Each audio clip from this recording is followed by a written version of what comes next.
다니엘서 3장 1절에서부터 3절까지입니다. 느부갓네살 왕이 꾼 꿈이 무엇인가, 그리고 꿈의 해석을 다니엘이 잘 해줬습니다. 결론은 뭐냐면은 종말론입니다. 지금은 이 바벨론이 마치 금으로 된 나라와 같이 영원히 변치 않는 금처럼 오래 갈 것 같고 또 빛날 것 같지만은, 그러나 얼마 되지 않으면 금이 은으로, 은이 도추로, 노시도 철로, 또 철이 흙이 섞이더니 나중에는 흙으로 변하고, 그리고 다 허물어지더라. 그리고 그 종말은 저절로 오는 것이 아니고 뜨인 돌이 나타나서 그 신상을 침으로 오게 될 것이다. 그 종말은 예수 그리스도가 이 땅에 오심으로 끝을 내게 되는 거죠. 자, 이것을 들었던 느부갓네살 왕은 말귀를 잘 알아들었습니다. 다니엘에게 무릎을 꿇었습니다. 또 다니엘이 믿는 하나님을 찬양했습니다. 그리고 이 다니엘을 바벨론의 온 땅을 다스리는 2인자로 삼았습니다. 다니엘은 아주 어린 나이에 총리로 발탁되는 그런 영광을 얻게 된 거예요. 여기까지는 참 좋았어요. 2장까지는 아주 잘 끝이 났죠. 그런데 3장으로 넘어오면서부터 이 왕이 아주 이상한 그런 행동을 합니다. 그것이 뭐냐면은 자신의 권위, 자신의 권력의 힘을 상징하는 큰 신상을 만듭니다. 얼마나 크냐? 높이가 30m예요. 이 어마어마한 이 신상을 만들고, 그리고 거기다 금을 씌워요. 겉으로 볼 때는 금이에요.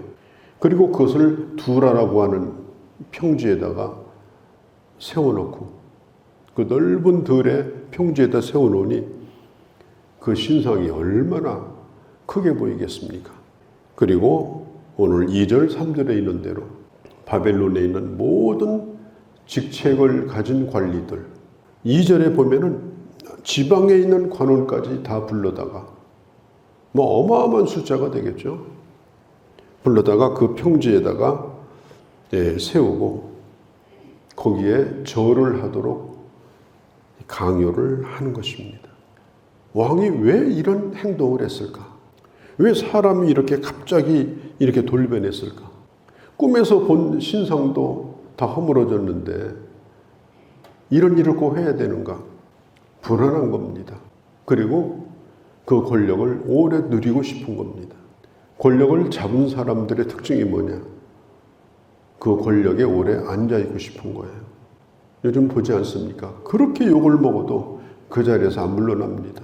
그러니까 권력에서 끌어내리기 전까지는 안 물러나요. 권력은 그렇게 매력적입니다.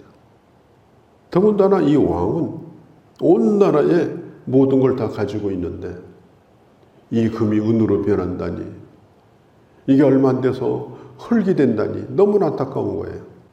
그래서 자기가 꿈에서 보았던 그 신상 못지않은 거대한 신상을 만들어서 이제는 흙이 아니라 전체를 금으로 씌워가지고, 그가 하고 싶은 얘기가 뭐겠어요? 바벨론은 영원하다. 바벨론은 결코 망하지 않는다. 그리고 나의 왕권도 결코 누구에게도 뺏기지 않는다. 자기 우상화 작업을 하는 겁니다. 그 신상 앞에 무릎을 꿇게 함으로 절대 권력 앞에 누구도 고개를 들지 못하도록 그 엎드려 있는 모습으로 살라는 겁니다. 중앙에서부터 지방까지 그렇게 이 왕은 나라를 다스리고 싶었던 거예요. 오늘날도 그렇지 않습니까? 저 동구라파에 있는 공산 국가들이 망하고 독재 국가들이 망하고 이 러시아가 망하고 이 소련이 망할 때도 그렇고, 그 망할 때 끄트머리는 뭐가 일어납니까? 밧줄로 묶어가지고 동상을 끌어내리는데 그게 이제 마지막 이제 끝장이 나는 거예요. 이 권력을 가진 사람들이 가는 길이 뭔지도 모르고 이런 일을 하는 거예요. 그런데 이제 문제가 뭐냐면 다니엘의 세 친구도 거기에 끌려 나온 거예요. 왜냐하면 다니엘이 총리가 될 때 이 세 친구에게도 아주 중요한 직책을 주었거든요. 안 나올 수가 없어요. 근데 다니엘은 또 없어요. 어디 갔는지. 나라의 중요한 일 때문에 부득불 거기에 참여할 수 없는 왕을 대신하는 어떤 일을 해야 되기 때문에 참여하지 못했을 수도 있습니다. 자, 하나님이 가장 싫어하는 게 우상 숭배를 또 하나님이 싫어하죠. 모세가 십계명을 받으러 시내산으로 갔을 때 그걸 못 견뎌가지고 이 백성들이 시내산 밑에서 금송아지 만들어 가지고 우상을 섬겼습니다. 순식간에 일어난 일이에요. 그러니까 모세가 내려와서 보니까 기가 막혀요. 십계명 돌판을 다 깨버렸어요.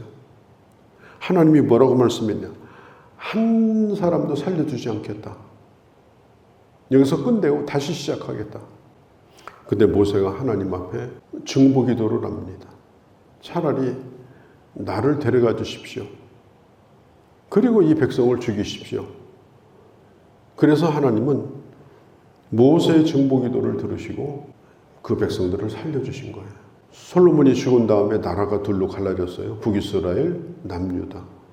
북이스라엘은 여로보암이라고 하는 이 솔로몬의 신하였는데 이 사람이 북쪽으로 올라가서 나라를 세운 거예요. 그리고 예루살렘이 남유다에 있었는데 예루살렘에 가서 하나님을 예배하지 못하도록 금송아지를 만들어서 그래서 북이스라엘이 오래 못 갔습니다. 남유다보다도 훨씬 더 일찍 나라가 망하고 말았어요. 자, 왕이 이제 공포를 합니다.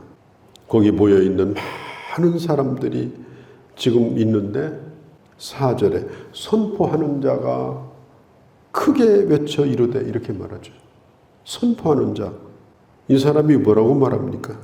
바벨론 제국에 속한 누구든지 다 엎드리라. 엎드리지 않으면 체포되어서 뜨겁게 타오르는 용광로 속에다가 던져버릴 거다. 그리고 이제 드디어 악기가 연주가 되는 거예요. 그렇게 하는 동안 다 엎드려야 되는 겁니다. 5절과 7절에 보면 느부갓네살 왕이 세운 금신상, 또 7절에도 느부갓네살 왕이 세운 금신상. 이것은 왕이 세운 거예요. 왕이 세운 겁니다. 다른 사람이 세운 것이 아니에요. 전하는 신이십니다. 이래가지고 세운 게 아니고 자기가 세운 거예요. 자기가 자기를 우상화하기 위해서 세운 이 신상이니까 누구도 못 말리는 거예요. 누구도 이걸 거절할 수가 없어요. 왜? 왕이 강력한 뜻을 가지고 있으니까 이걸 강요당하는 겁니다. 드디어 악기가 울립니다. 다 엎드려야 됩니다. 제가 요한계시록 13장에 보니까 이 말세가 되면 나타날 우상이 나와요. 13장 15절에 보면 저가 권세를 받아 짐승의 우상에게 생기를 주어 짐승의 우상이 말을 하므로 짐승의 우상에게 절하지 않으면 다 죽게 하니라. 이 마지막에 짐승의 우상이 나타난답니다. 그런데 이 우상은 말을 한답니다. 말을. 그리고 여기에 경배하지 않으면 다 죽는다고 말합니다. 본래 우상이라고 하는 건 이제 말을 못하는 거잖아요. 그런데 말세에 나타나는 우상은 말을 해요. 우상이 말을 하니까 얼마나 무섭겠어요.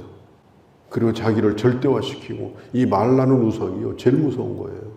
이 자유민주주의 국가에서도 얼마든지 이런 우상이 생길 수가 있어요. 그 말 한마디에 모든 나라가 한마디도 반론을 제기하지 못하고 무릎을 꿇으면 그때부터 그게 우상의 나라가 되는 겁니다. 또 한 가지는 그런 말이 있어요. 애플처치, 애플교회. 이 애플은 이 핸드폰의 대명사입니다. 그러니까 오늘 현대인들은 이 스마트폰을 예배하고 있다는 거예요. 항상 스마트폰을 생각하고 스마트폰을 손에다 쥐고 다니고 스마트폰을 쳐다보면서 길거리를 걷고 엘리베이터 안에서도 스마트폰을 보고 집에서도 스마트폰 보고 그게 손에서 떨어지면 죽는 줄 알고 그리고 모든 정보는 거기로부터 얻고 그래서 이 스마트폰에 광적으로 매달려 있는 이런 현대 시대를 바로 애플처치 시대다. 그렇게 말을 합니다. 마치 우상이 말을 하는 것처럼 거기로부터 모든 메시지를 받고 그걸 통해서 모든 말을 전하고 희로애락이 거기를 통해서 전달되고 전해지고 말을 가지고 있어요. 또 말을 가지고 있기 때문에 사람들이 설득을 당하고 조종을 당합니다. 그리고 더 좋은 게 나오면 옛날 거 버리고 싶어 합니다. 더 좋은 걸 보고 싶어 하고 좋은 걸 듣고 싶어 합니다. 이게 지금 오늘 현대인들의 정신세계, 세계관을 완전히 바꿔놓은 것이 바로 이 애플처치예요. 오늘은 말하는 우상의 시대, 이 매스미디어, 이 문화의 충격에 사람들이 이 정신이 빠져서 거기에 조종을 당하는 지금 그런 시대에 살고 있습니다. 이런 시대에 우리는 하나님을 예배하고 또 이런 시대에 우리는 주님을 지금 따르고 있는 거예요. 우리가 절하고 인사하는 거 종교의 표시로 얼마든지 해도 됩니다. 그러나 죽은 우상에게는 그렇게 못합니다. 인격이 없는 존재에게는 그렇게 할 수가 없습니다. 오늘 음악이 울리자 이 세 친구는 우뚝 서버렸어요. 그 평지에 모든 사람이 다 엎드렸는데 세 사람만 딱 서 있으니까 이것은 이 세 사람에게 엄청난 위기를 가져오고 저 세 녀석을 누가 세웠지?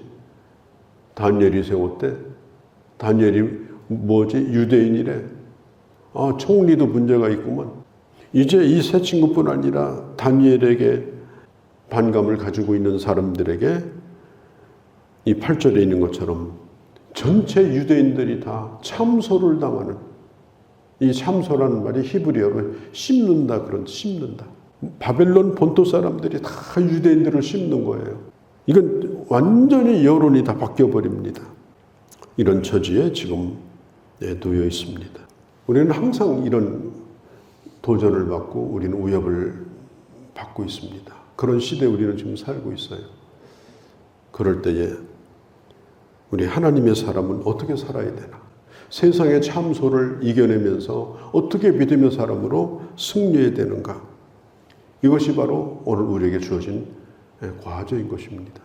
오늘도 그런 믿음을 구하고 그런 하나님의 사람으로 이 세상 가운데 모든 것이 풀잎처럼 다 누워버릴 때 정말 하나님의 사람으로 우뚝 서서 주님의 사람다움을 잃어버리지 않고 살아가는 그런 주의 자녀들이 되어주시기를 바랍니다.